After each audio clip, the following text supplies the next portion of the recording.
నీ కోపం నాలగొట్టుకొని చెర్ర పాలు పోసి చెరువు తెంపినాం.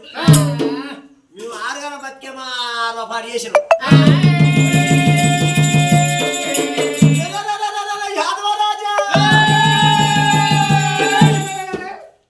నీ గోవునుండే పడికే నీ కోపం నాల వచ్చిందా అని ఆ 5 రాజులు ఏమంటారు?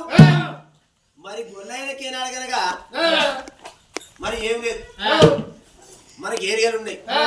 ఏరియాలు పట్టుకొని గొల్లైన ఎందుకు విద్యాలు పోతే ఏరియాలు పట్టుకొని గొల్లైన ఎందుకు విద్యాలు పోతే గొల్లైన ఎర్ర తిడిచి పెడితే మన ఏరియాలు ఓడిసి వచ్చి గట్ల పెడితే మన గుర్రాలు పట్టుకొని గొల్లైన ఎందుకు విద్యాలు పోతే గొల్లైన ఒక 6 నెలల కొరిలా విడిచి పెడితే మన గుర్రాలు ఓడిసి ఒక కుచ్చాలు పెడతాయి.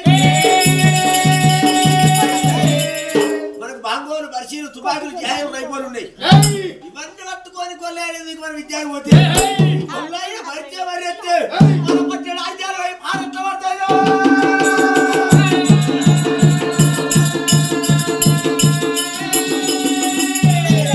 కొల్లాయిల మీద మన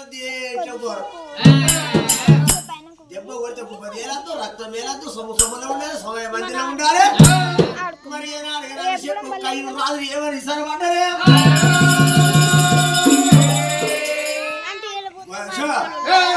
గొల్లైన అమ్మడి ఇప్పుడు ముందుకెళ్ళి పోతారా? చెరువు తెగింది,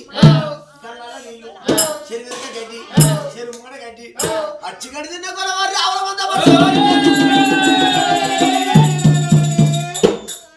ఆవులకు మనం పోషవతాన్ని లేపాలి. ఆవులో కత్తరగా లేపితే గొల్లైన ఆవులు తత్తాయి. అబ్బాయి ఈ ఊరు పాడు కదా, ఈ ఊళ్ళకి వచ్చిన ఆవులు తత్తాలి అని గొల్లైన ఊళ్ళకి వెళ్ళిపోతాం. మళ్ళా ఈనాడుగా ఆయన ఉంటుంది గల్లల్లో మట్టి పోసుకొని ఏనాడైనా మన పంటలు పండించుకుందామని 5 రాజులు ఇస్తారా? మరి ఏమంటా ఉన్నారే?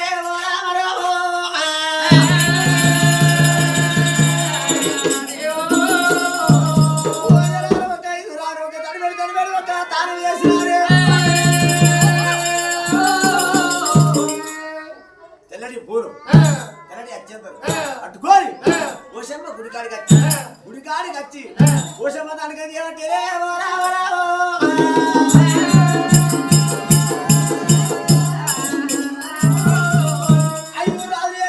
కొల్లేరు ఒక 6 మంది ఒక పోషమ్మ